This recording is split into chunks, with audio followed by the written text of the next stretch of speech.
Hello friends, welcome to Job Aspirants YouTube channel. Friends, Karnataka examinations authority ಅಂದರೆ KEA ಕಡೆಯಿಂದ ಮುಂದೆ ಬರುವಂತಹ ಒಂದು ಹೊಸ ನೇಮಕಾತಿಗಳಿಗೆ ಯಾವ ಇಲಾಖೆಯಿಂದ ಎಷ್ಟು ಹುದ್ದೆಗಳನ್ನು ಭರ್ತಿ ಮಾಡಲಾಗುವುದೆಂದು ಒಂದು ಸಂಕ್ಷಿಪ್ತ ಅಧಿಸೂಚನೆಯನ್ನು ಹೊರಡಿಸಲಾಗಿದೆ. ಸೊ ಫ್ರೆಂಡ್ಸ್, ಈ ಎಲ್ಲ ಡೀಟೇಲ್ಸನ್ನು ನಾನು ನಿಮಗೆ ಈ ವಿಡಿಯೋದಲ್ಲಿ ತಿಳಿಸ್ಕೊಡ್ತೀನಿ. ವಿಡಿಯೋವನ್ನು ಸ್ಕಿಪ್ ಮಾಡದೆ ಕಂಪ್ಲೀಟಾಗಿ ನೋಡಿ. ಹಾಗೂ ಫಸ್ಟ್ ಟೈಮ್ ನೀವು ನಮ್ಮ ವಿಡಿಯೋವನ್ನು ನೋಡ್ತಾ ಇದ್ದರೆ ಕೂಡಲೇ ನಮ್ಮ ಚಾನಲ್ ಸಬ್ಸ್ಕ್ರೈಬ್ ಮಾಡ್ಕೊಳ್ಳಿ ಹಾಗೂ ಪಕ್ಕದಲ್ಲಿರೋ ಬೆಲ್ ಐಕಾನ್ ಮೇಲೆ ಕ್ಲಿಕ್ ಮಾಡಿ. ಓಕೆ ಫ್ರೆಂಡ್ಸ್, ಇದು KEA ಕಡೆಯಿಂದ ಪ್ರಕಟಣೆ ಏನಿದೆ ಅಂದರೆ, ಕರ್ನಾಟಕ ಪರೀಕ್ಷಾ ಪ್ರಾಧಿಕಾರವು ಈ ಕೆಳಕಂಡ ಇಲಾಖೆಗಳ ಅಥವಾ ನಿಗಮ ಅಥವಾ ಸಂಸ್ಥೆಗಳ ವಿವಿಧ ಹುದ್ದೆಗಳ ನೇಮಕಾತಿಗಾಗಿ ಒಂದು ಸಂಕ್ಷಿಪ್ತ ಅಧಿಸೂಚನೆಯನ್ನು ಹೊರಡಿಸಿ ಆ ವಿವರವಾದ ಅಧಿಸೂಚನೆಯನ್ನು ನಂತರ ಹೊರಡಿಸಲಾಗುವುದೆಂದು ತಿಳಿಸಲಾಗಿರುತ್ತದೆ. ಸೊ ಇಲ್ಲಿ ನೋಡ್ಬೋದು ಫ್ರೆಂಡ್ಸ್, ಮೊದಲನೇದಾಗಿ ಬಂದುಬಿಟ್ಟು ಇಲಾಖೆ ಬಂದುಬಿಟ್ಟು ರಾಜೀವ್ ಗಾಂಧಿ ಆರೋಗ್ಯ ವಿಜ್ಞಾನ ವಿಶ್ವವಿದ್ಯಾನಿಲಯ. ಸೊ ಇದರಲ್ಲಿ ಖಾಲಿ ಇರುವಂತಹ ಹುದ್ದೆಗಳು ನೋಡಬೇಕಾದ್ರೆ ಸಹಾಯಕ ಗ್ರಂಥಪಾಲಕ, ಜೂನಿಯರ್ ಪ್ರೋಗ್ರಾಮರ್, ಸಹಾಯಕ ಇಂಜಿನಿಯರ್, ಸಹಾಯಕ ಕಿರಿಯ ಸಹಾಯಕ.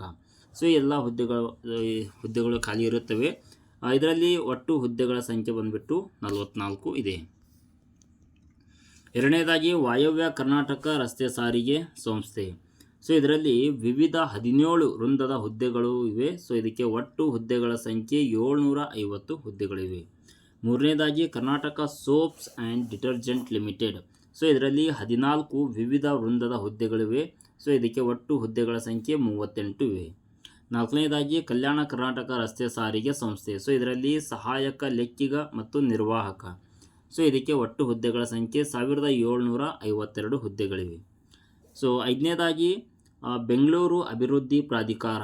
ಸೊ ಇದರಲ್ಲಿ ಖಾಲಿ ಇರುವಂತಹ ಪ್ರಥಮ ದರ್ಜೆ ಸಹಾಯಕ ಮತ್ತು ದ್ವಿತೀಯ ದರ್ಜೆ ಸಹಾಯಕ. ಒಟ್ಟು ಹುದ್ದೆಗಳ ಸಂಖ್ಯೆ 25 ಹುದ್ದೆಗಳಿವೆ.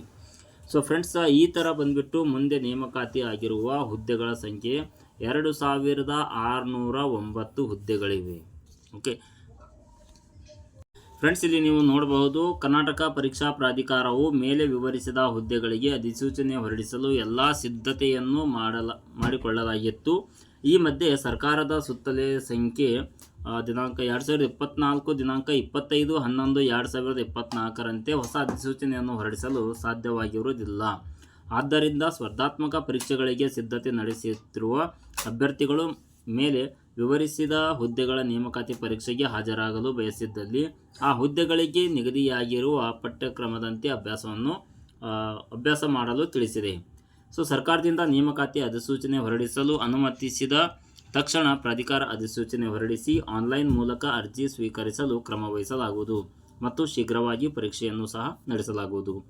ಫ್ರೆಂಡ್ಸ್, ಇದು ದಿನಾಂಕ 25/11/2024ರಂದು ನಮ್ಮ ಕರ್ನಾಟಕ ಸರ್ಕಾರದಿಂದ ಇದೊಂದು ಒಳ ಮೀಸಲಾತಿ ಜಾರಿಯಾದ ನಂತರ ಸೊ ಇದೊಂದು ಕ್ಲಾರಿಫಿಕೇಷನ್ ಆಗುವವರೆಗೂ ಯಾವುದೇ ಹೊಸ ನೋಟಿಫಿಕೇಷನನ್ನು ಹೊರಡಿಸಬಾರದಂಥ ಒಂದು ಅನೌನ್ಸ್ಮೆಂಟ್ ಆಗಿತ್ತು.